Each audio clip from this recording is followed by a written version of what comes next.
오늘 우리에게 주신 말씀 마태복음 5장입니다. 마태복음 5장 7절입니다.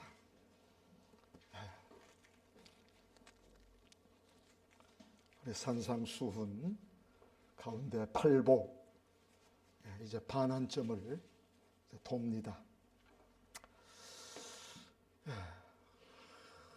이 예수님의 오리지널한 이 말씀이 이상론이 아니라 실제적으로 나를 통해서 우리 교회를 통해서 나타날 수 있도록 기도하면서 우리 읽도록 하겠습니다. 3절부터 7절까지 이제 긍휼에 들어가도록 하겠습니다. 긍휼 7절은 두 번 읽도록 하겠습니다. 3절부터 읽겠습니다. 합독하겠습니다. 심령이 가난한 자는 복이 있나니 천국이 그들의 것이며 애통하는 자는 복이 있나니 그들이 위로를 받을 것이며 온유한 자는 복이 있나니 그들이 땅을 기업으로 받을 것이며 의에 줄이고 목마른 자는 복이 있나니 그들이 배부를 것이며 긍휼히 여기는 자는 복이 있나니 그들이 긍휼히 여김을 받을 것이며 한 번 더 긍휼히 여기는 자는 복이 있나니 그들이 긍휼히 여김을 받을 것이며 아멘.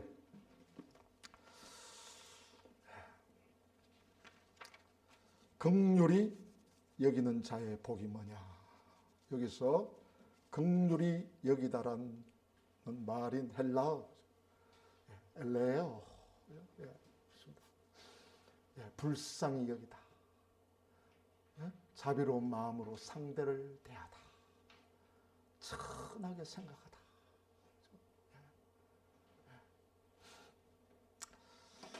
이런 의미를 가지고 있습니다.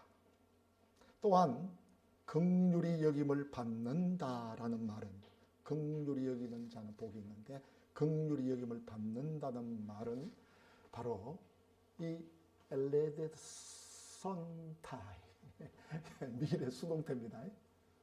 많이 변했죠. 엘레오가 이렇게 변해버렸어요. 수동태, 미래 수동태. 긍휼히 여김을 받을 것이다. 긍휼히 여김을 받는 시간은 일시에 국한된 것이 아니다 말이죠. 미래적이지만 동사 시제가 그 의미는 일종의 조건을 나타내는 미래적 표현이라고 할 수 있습니다. 긍휼히 여김을 받는 시간이 미래의 어느 기점에만 국한된 것이라기보다요, 단순하게 긍휼히 여기면 그 시간부터 긍휼히 여김을 받게 될 것이라는 조건적인 의미를 말하는 것으로 받아들여야 한다는 것입니다. 그러니까 긍휼히 여기자면 뭐 미래에 뭐 받는다 이렇게 생각하면 안 된다는 거죠. 긍휼히 여기는 그 순간부터 나는 긍휼히 여김을 받는다. 우리는 이 말씀을 긍휼히 여김을 받는 것은 긍휼히 여기는 그 시간부터 시작되고요. 또한 하나님의 심판대 앞에 서서 완전한 긍휼을 받는 미래의 그 시간까지를 모두 다 포함하는 내용으로 읽어야 하는 것입니다. 그래서 한번 같이 읽어볼까요? 시작. 내가 하나님으로부터 받은 긍휼이 어떤 것인가를 알 때 다른 사람을 긍휼히 여길 수 있습니다. 인간의 힘으로 안 됩니다. 나는 잔인해요. 인간은 아주 잔인해요. 우리 그리스도인들은 믿으면 믿을수록 그것을 너무나 잘 아실 것입니다. 그래서 사람은 하나님을 알기 전에는 자신이 얼마나 비참한 존재인지 알지 못합니다. 하나님 앞에 벌거벗고 서보지 않은 사람은 자신이 얼마나 비참한 존재인지를 몰라요.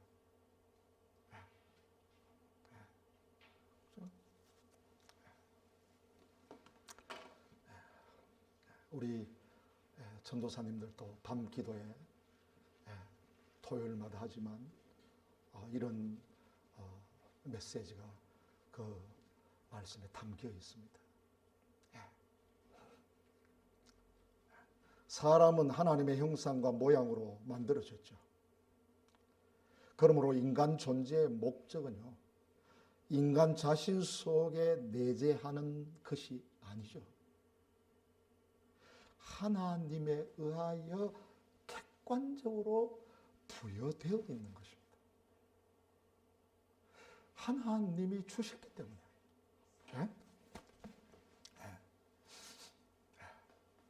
하나님이 부여해 주셨기 때문에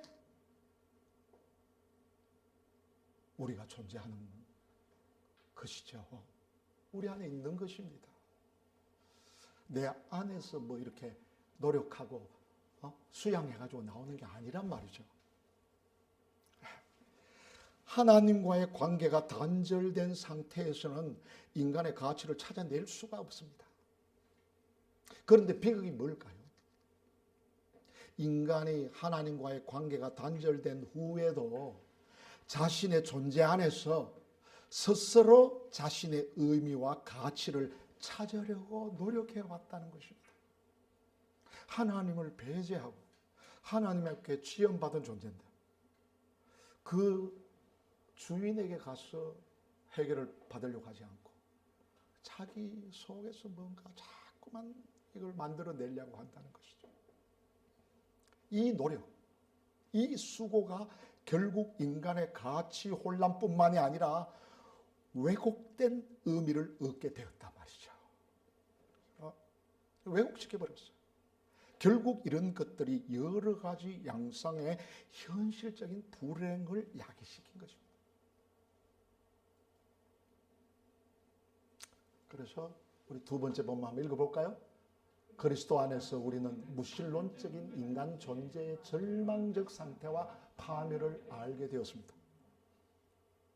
하나님의 긍휼을 체험하고 나니까 이 무신론적 하나님을 배제한 인간 존재, 하나님을 떠난 인간 존재가 얼마나 절망적인 상태로 있고 파멸될 수밖에 없는지를 깨닫게 되는 것입니다. 그리스도 안에서. 우리는 그리스도 안에서 나타난 하나님의 사랑이 얼마나 놀라운 은혜인가를 알게 되었습니다. 이 엄청난 영광과 은혜에 대하여 눈이 뜨지자마자 우리 마음에는 아직 하나님의 그 사랑을 알지 못하는 영혼들을 향하여 애통하는 간절함이 솟아오릅니다. 이게 애통하는 자의 복이죠. 하나님의 사랑을 체험하고 나니까, 그 사랑이, 그 은혜가 내 속에 들어오고 나니까 그거를 알지 못하는 인간들에 대해서, 사람에 대해서 이 애통의 간절함이 막 솟아오르는 것. 그들도 하나님의 엄청난 이 긍휼을 알게 된다면 얼마나 좋을까. 이 하나님의 긍휼을 깨닫지 못하면요, 공부도 안 되고 정치도 안 되고 경제도 안 됩니다. 이게 복음의 본질이잖아요.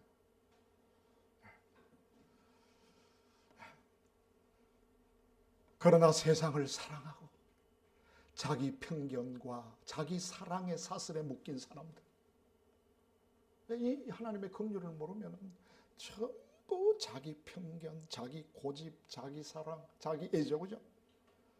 그리고는 세상을 사랑할 수밖에 없어요. 그러니까 이 긍휼을 모르는 만큼 세상을 사랑하게 되어 있는 겁니다.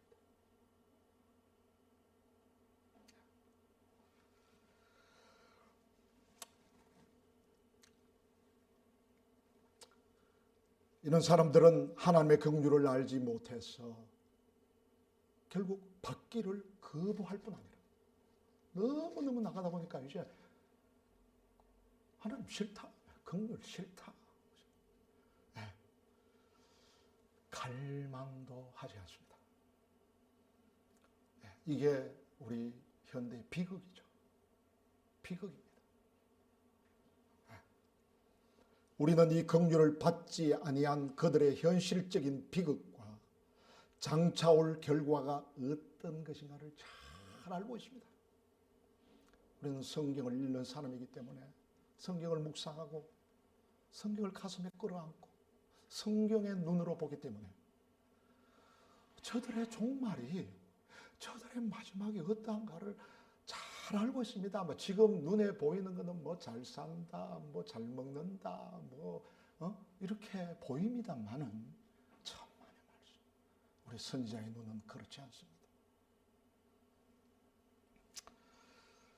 그러므로 우리 마음 속에는 찢어지는 듯한 아픔, 찢어진다 말이죠. 안타까움이 있는 것입니다. 우리는 참으로 그 사람들을 불쌍히 여깁니다. 이게 긍휼히 여기는 자의 복이에요. 그 기도도 여기서부터 나오는 거죠.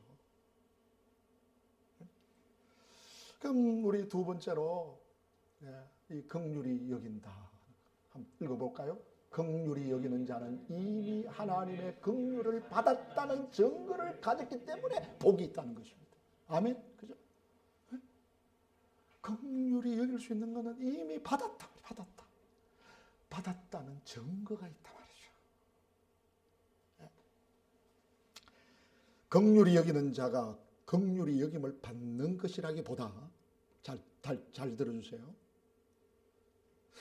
원칙적으로 표현한다면요, 이미 하나님의 긍휼을 받았기 때문에 다른 사람을 긍휼히 여길 수 있는 것입니다.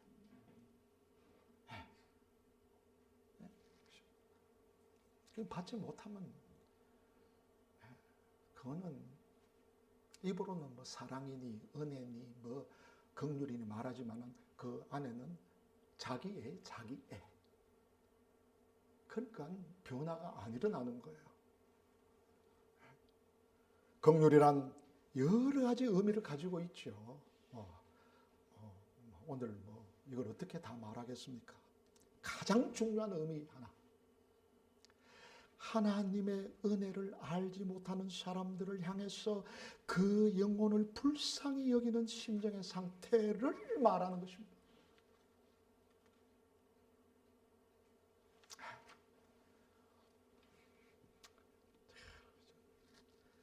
그러니까 우리 유교에도 있잖아요. 유학에도 측은지심. 이게 여러분 공자 선생님의 최고의 화두 아닙니까? 그런데도 안 되잖아요. 왜 안 될까요? 뭐 받아야지. 그 측은지심이 말이에요. 그 긍휼인데 어떻게 우리가 성경적으로 이야기하면 그거를 뭐 받아본 적이 있어야지. 우리는 하나님 예수 그리스도 성령을 통해서 아주 리얼하게 체험한 것.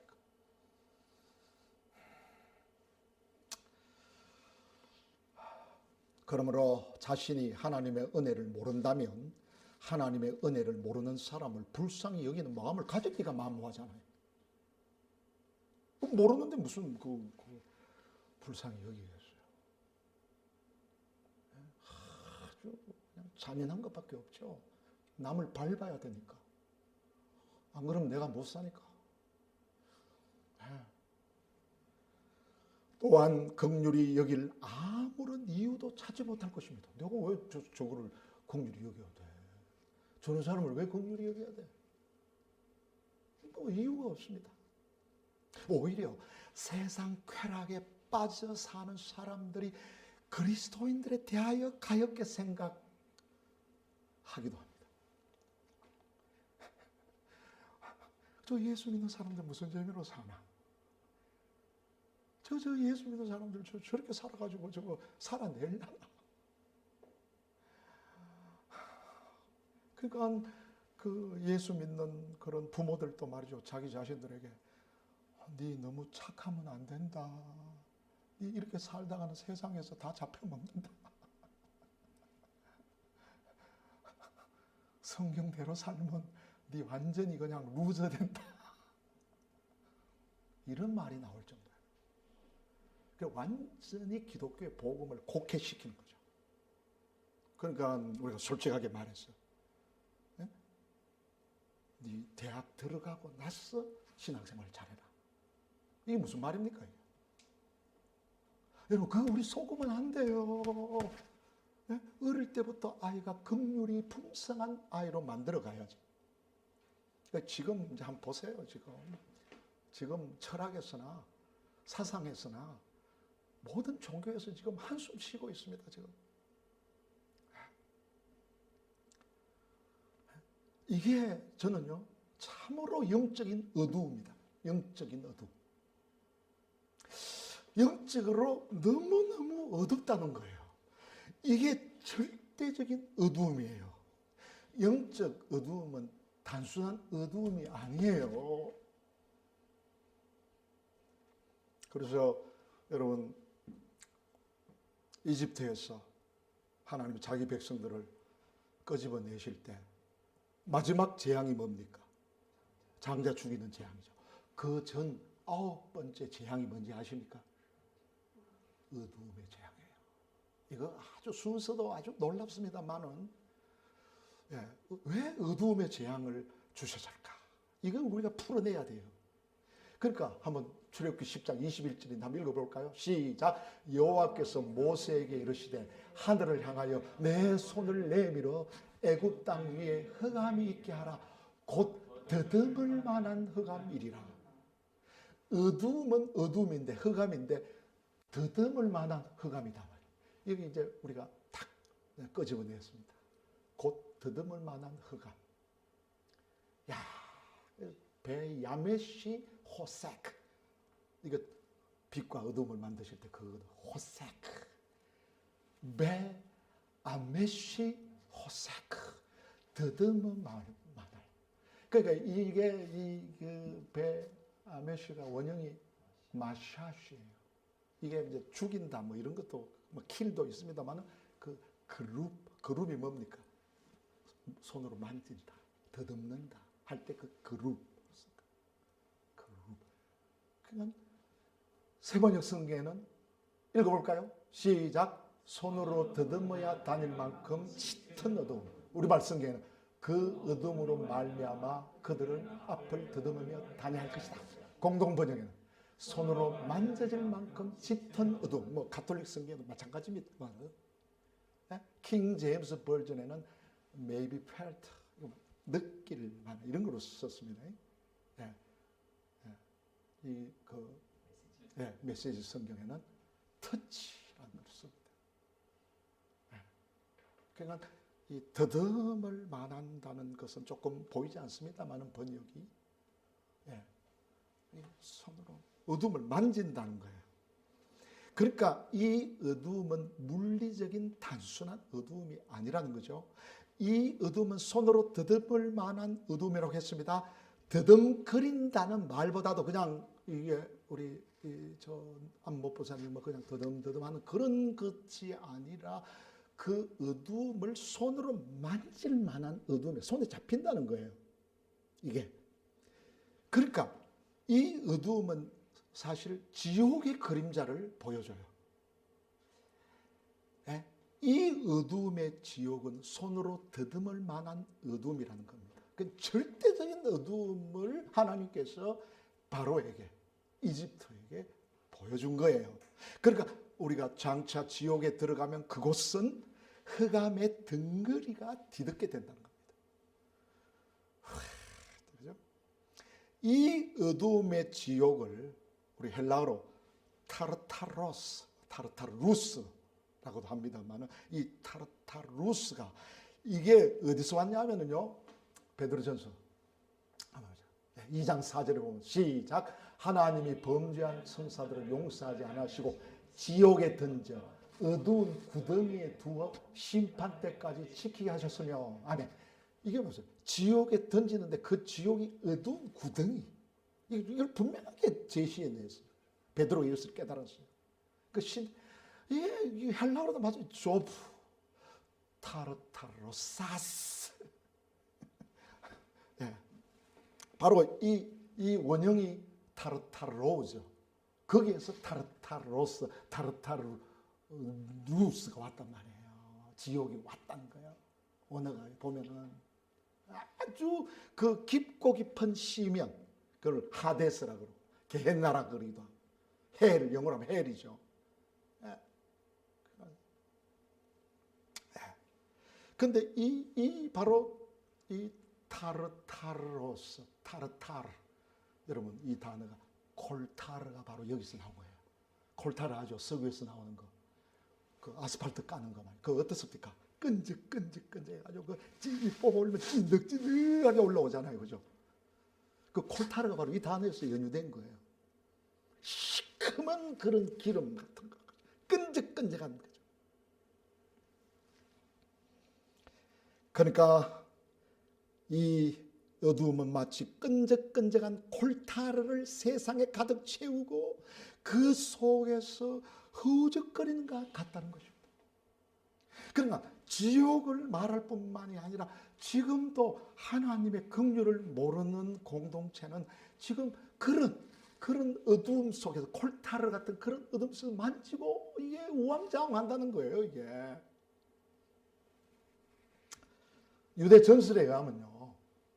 한번 읽어보세요. 이걸 어떻게 이야기하냐면 시작. 손으로 이상한 촉감이 느껴지는 액체와 기체를 섞은 느낌. 끈적끈적한 어떤 것. 눈을 뜰 수도 없고 눈을 뜨면 몹시 쓰림. 호흡이 곤란하고 가슴이 짓눌리고 코가 막히는 듯한 어둠의 악령들의 울부짖는 소리. 양심을 찌르는 가시 같은 아픔. 이게 우리 지금 현대인들이 누리고 있는 거 아니에요.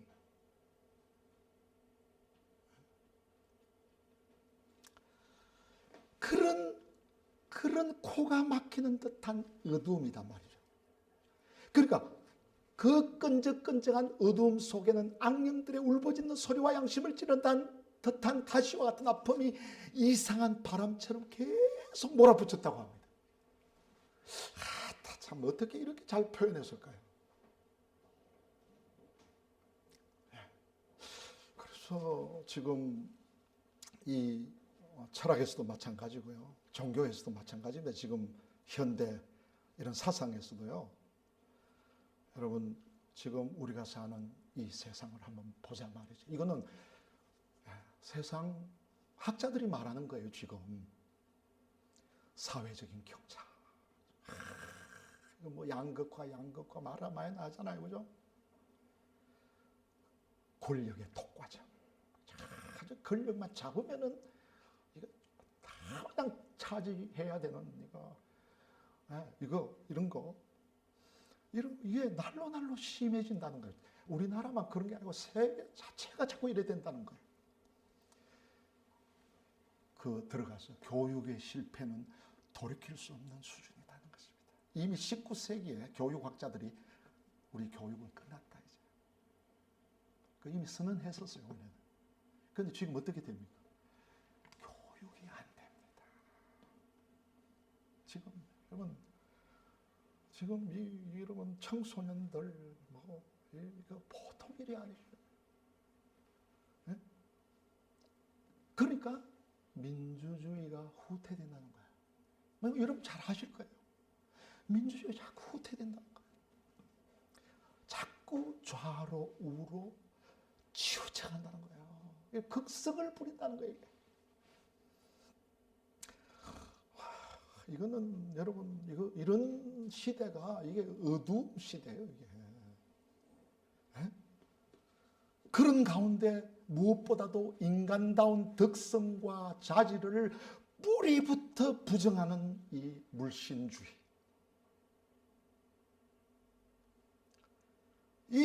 이런 일방적인 위에 속에서요. 걷잡을 수 없이 망가지는 인간관계인 것입니다. 사람의 관계가 다 망가지는 거예요. 그 교회도 뭐 사랑의 공동체라 그러는데 아니죠. 이제는 앞으로 교회도요, 인간관계가 다 망가집니다. 우리도 보고 있잖아요.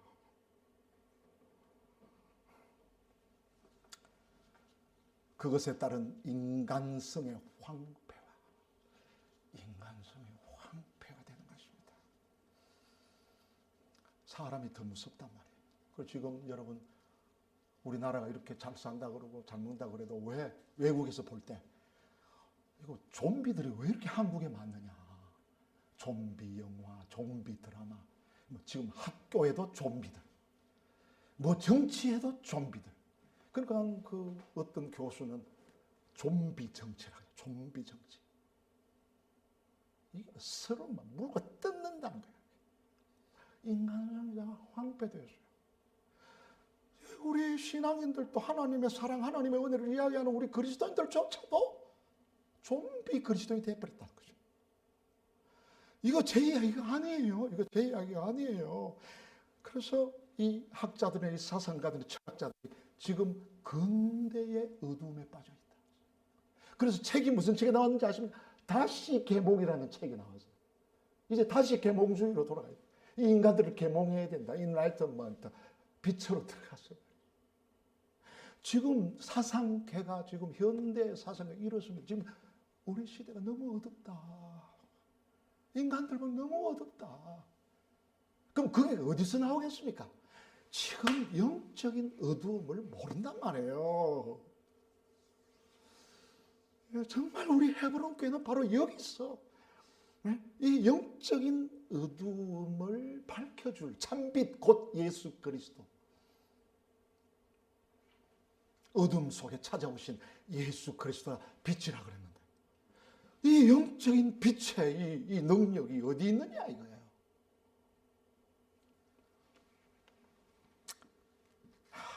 그러니까 점점 정치, 경제, 교육, 문화, 군사가 여러분 다 빠져들어갑니다. 다 어둠으로 자꾸 들어가서 이런 거예요. 거기에 하나님의 은혜와 긍휼을 모른다는 거예요. 진짜 하나님의 사랑을 안다면 너가 정말 하나님의 정말 그 종으로 하나님의 일꾼으로 하나님의 사람으로 정말 예수 그리스도를 영접하고 거듭난 그리스도로 있다면 네 속에 무슨 게 있느냐, 긍휼이 있느냐 이 말이에요. 여러분 헬런 켈러 잘 아시죠? 이 헬런 켈러가요 보통 여인이 아닙니다. 이거 여러분 그냥 뭐 장애인으로서 뭐 행복하게 살았다, 그걸 깨닫고 뭐 이렇게 살았다 이렇게 생각하는데요. 이 헬런 켈러가요 참 보통 여인이 아니에요. 네. 알잖아요. 삼중고, 눈이 멀고 귀가 멀고 말 못하는 장애인. 그러니까 여러분 한번 보세요. 뭘 하겠어요.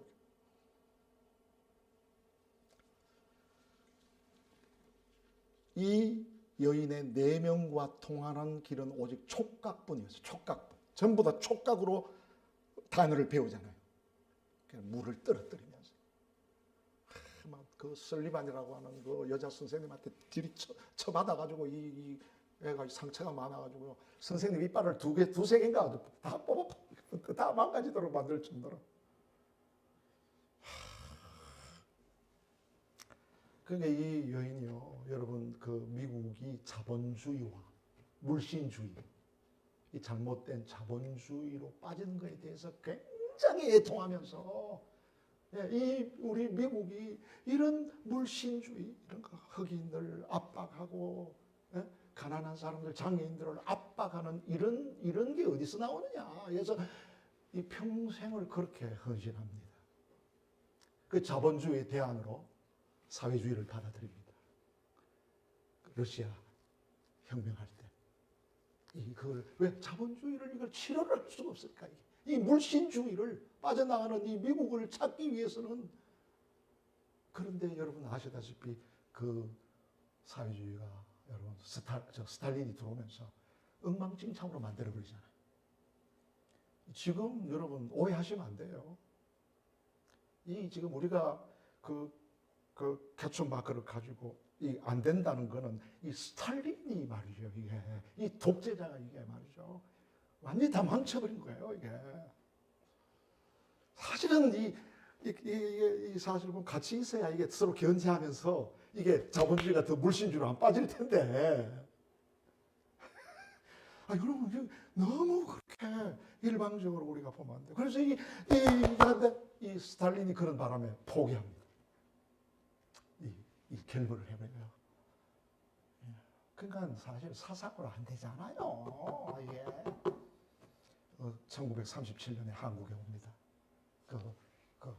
이 식민지 때 고생당하는 우리나라에 여러분 와서 서울에서 이제 평양을 방문하는데 중간에 개성에 내립니다. 호수돈여고 선교사가 세운 호수돈여고에 들어가서 이 헬렌 켈러가 뭘 이야기하는지 아십니까? 우리 식민지 백성들에게 사랑밖에 해결할 게 없다. 하나님의 사랑밖에 해결할 게 없다. 저는 유달령 선생님으로부터 그때 그 학교 교사였는데 그분이 이야기한 걸 제가 읽은 거예요.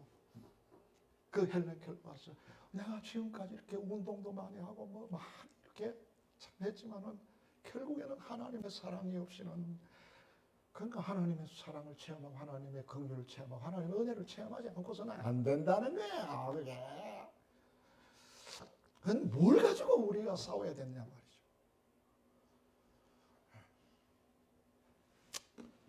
참 답답하게 그지없어요. 성경을 가진 교회가 긍휼이라고는 눈꼽만큼도 없이 그 무슨 그거를 갖다 변화시키겠다는 겁니다. 그런데 그 촉각뿐인데도 이 헬렌 켈러는 그 촉각 하나를 가지고도 갈고 닦아가지고 훌륭한 삶을 살아냈어요. 뭐 훈장도 받았어요. 아주 이 시대에 그 장기를 가진 여인으로서 한번 읽어보세요. 그냥 장애인이니까 나도 이렇게 예수 믿어가지고 이렇게 행복하게 산다. 그런 차원이 아닙니다.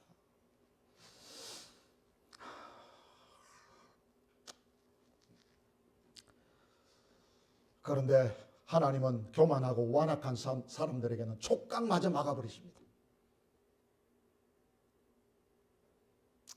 그냥 여러분 이거 교만하면 안 돼요. 완악해지면 안 돼요. 그들의 내면은 통로가 없는 지하 토굴과 같이 어두움과 정악뿐입니다. 어두움. 그러니까 오늘 어두움의 재앙이죠. 지금 너무 어둡다.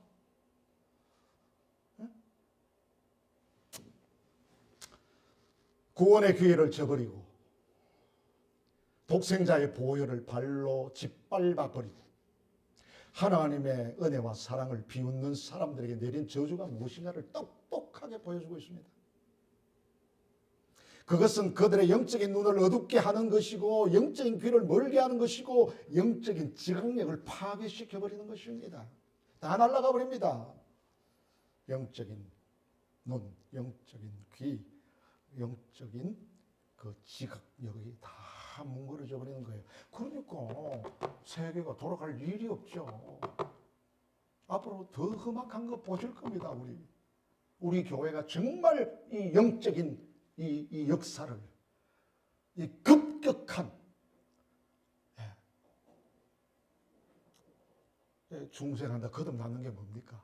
완전히 그냥 바뀌어버린 거 아닙니까? 내 깊은 속이 확 바뀌어버리니까 내 지성과 감정과 의지도 확 바뀌어버리고 내 무의식도 다 그냥 바뀌어버리고 완전히 뉴 크리에이션 새로운 피조물. 이게 여러분 대안이에요. 대안. 저는 우리 교회가 대안 공동체가 되어야 된다. 그냥 복 받는다 뭐 그런 식의 예수 믿으면 병 낫고 잘 되고 아이들도 잘 낳고 그냥 잘. 그건 여러분 그건 부차적인 거예요. 그건 천박해져요.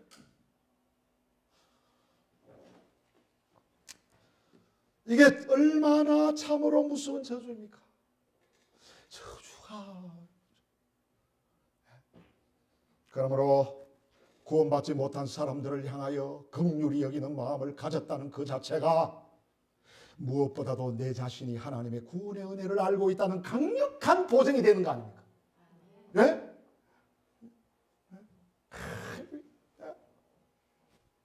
이게 여러분 긍휼히 마음이 있다는 것은 여러분 강력한 보증입니다. 이 확신, 바로 그것이 세상 안에서 살고 있는 우리에게는 한없이 귀한 축복이다 이 말입니다. 그래서 긍휼히 여기는 자가 복이 있다. 이 복 많이 받으시기 바랍니다. 우리 교회는 이 복 가지고 살아내는 것입니다. 다 했습니다. 이 한 주간 오 주님 긍휼히 여기는 마음으로 살게 하셔서 나의 구원을 확정하게 하옵소서. 한 1분 2분간만 함께 기도하겠습니다. 정말 내 속에 하나님의 사랑이 살아 움직이는가, 역사하는가? 정말 신문을 보면서, 텔레비를 보면서, 내 주위에 돌아가는 그 현상들을 보면서 정말 이 긍휼히 여기는 마음, 애통하는 마음, 내 속에서 막 솟아오르고 있는 것인가? 상대적으로 뭐 은혜 받을 때는 뭐 기도할 때는 뭐 좀 그냥 예수 믿는 것처럼 하다가 현실에 돌아오면 완전히 잔인한 그런 것이 사람에게 그렇게 잔인하게 그렇게 하는 그런 상대적인 그런 것이 아니라 정말 내 속에서 정말 하나님의 긍휼이 솟구쳐 오르게 하여 주옵소서. 그것으로 확정하게 하옵소서. 내 구원이 오 주여 긍휼을 주옵소서. 한번 고백하고 잠시 기도하겠습니다. 오 주여 긍휼을 부어 주옵소서. 할렐루야. 주님 긍휼의 복 정말 영적으로 너무 어둡습니다. 주님 이 산산수훈이 주님 말씀하신 이 복이 이상론이 되어가고 있습니다. 이 세상에서는 도저히 이루어질 수 없는 그런 것으로 그래서 자꾸만 어둠으로 빠져들어가고 있습니다. 이 예수를 모르고 하나님을 모르는 사람들까지도 사상가들이 그렇게 울부짖고 있습니다. 어둡다. 다시 계몽해야 된다. 다시 이걸 해야 된다는데 해결책이 없습니다. 아버지는 오 성령님 어디가 아버지 하나님이여 대안입니까? 우리 아버지 교회가 대안이 되게 하여 주시옵시고 우리 각자가 정말 놀라운 변화의 역사가 일어나게 해주시기를 간절히 빌고 원하옵나이다. 아버지 하나님 정말 우리 인간성이 파괴되고 사람이 짐승화되어 가고 있고 사람이 아버지 하나님 정말 이 죽지 않는 이런 아버지 하나님 좀비 같은 그런 인간들을 내세울 수 있는 일 아버지 하나님이여 이 종을 용서하여 주시고 우리 교회를 반듯하게 세워주시고 믿음의 실제가 있게 하여 주옵소서. 정말 그런 역사가 일어나게 하여 주옵소서. 그런 사람, 그런 그리스도인, 그런 교회가 뭐니 정말 만나고 싶습니다. 그런 아버지의 삶을 살아내고 선포한다면 그 목사님 밑에서 아버지 하나님 전도사 일을 하고 싶습니다. 평생 거기에서 아버지 하나님 이 종은 사찰도 하고 싶습니다. 아버지 하나님 그런 교회가 있다면 그런 곳에 가서 아버지 하나님의 영향력을 줄 수 있는 것이 있다면 그렇게 하고 싶습니다. 주여 도우소서. 확정하게 하옵소서. 예수님의 이름으로 기도드립니다. 아멘.